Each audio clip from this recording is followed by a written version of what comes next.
Yes, ang ating topic for today, tama lang ba ang pananahimik ni Daniel Padilla sa issue kina Catherine Bernardo at Andrea Brillantes? Balitang nag-unfollowan daw sila kasi sa IG. Anong masasabi natin dyan?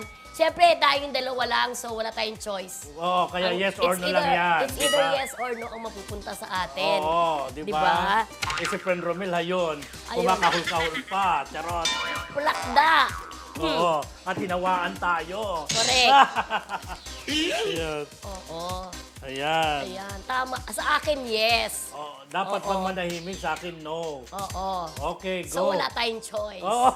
Although gusto ko naman yung napunta sa akin. Oo, mas madaling Kasi, idepensa yan eh. Yes, bilang lalaki. Oo. Parang feeling ko, bilang lalaki, dapat lang manahimik siya sa issue kung saan involved ang kanyang girlfriend at isa pang actress. Dahil nga kapag nagsalita siya, marami pang masasabi ang mga netizen na bakit siya, kung nagsalita siya, halimbawa, bakit siya defensive, ganon. So, feeling ko mamamatay yung issue kung mananahimik na lang siya.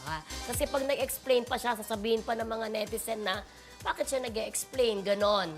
Yan. Pero paninindigan ko ang no, Yes, di ba? oo. Siyempre, para hindi na magkagulo pa at talong hindi na magkaroon pa ng iba't ibang issue, dapat linawin ni Daniel Padilla, dapat magsalita siya, huwag siyang manahimik. Kasi nalalagay sa alangan si Andrea Brillantes eh. Kung hindi totoo ang mga issue, mga akusasyon, di ba?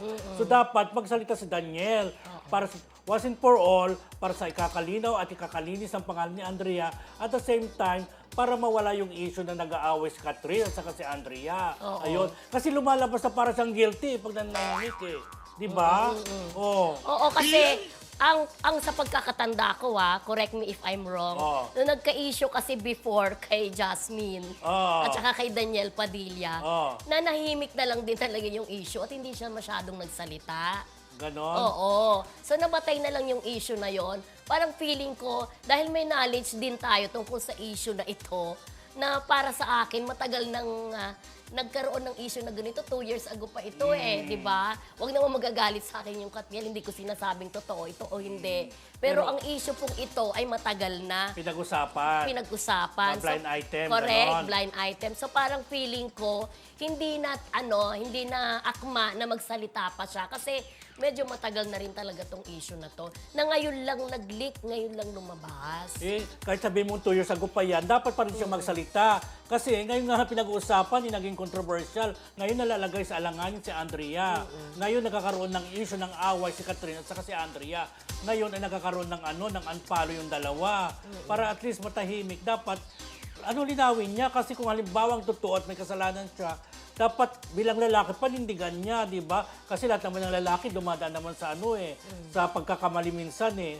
Parang gano'n, magpakalalaki siya, magsalita siya kung totoo man. Oo, pero kasi sa personalidad ni Daniel marami na rin mga issue ang pinupukol sa kanya. Pero ang napansin ko talaga, Kuya Roldan, ay hindi siya masyadong masalita. At kapag may mga issue sa kanya, hindi talaga siya nagko-comment. Kumbaga naniniwala siya na sa pananahimik niya ay magiging maayos din ang lahat. Ay, basta ako, nabibigay sa katahimikan ni Daniel. Basta ako, yes, dapat lang na manahimik siya and sooner or later ay maayos din ito at mamamatay din ang issue. Yun ang para sa akin. Ganon. Yung mga natin dyan, yung mga fans dyan, yung mga kamarisol natin dyan. Correct. Ano kaya ang opinion nyo dito? Tama lang ba na manahimik ang inyong idolo na si Daniel Padilla sa gitna ng hindi pa rin namamatay na issue na may something sa kanila ni Andrea Brillantes na ito na nga, lalo pang lumikot ang kanilang imahinasyon dahil nga nag-unfollowan sa IG. Ibig sabihin, meron bang... yung dalawa. Oo, may katotohanan nga ba o wala, di ba? Ang isyong ito. Nag-unfollow si Catherine, tapos ginantihan ni Andrea, maldita rin, unfollow din kita. Bakit ba parang gano'n? Naku, madali na lang malaman kapag nag-unfollow ng mga fans ninyo, nakaabang talaga, di ba? Di ba parang si James Reid, nagulat siya na nalalaman pala at dahil doon, nagpaluhan ulit. Diba? Ayan, so, kayo po, i-share ninyo ang inyong opinion at reaksyon dito po sa aming debate. Tama.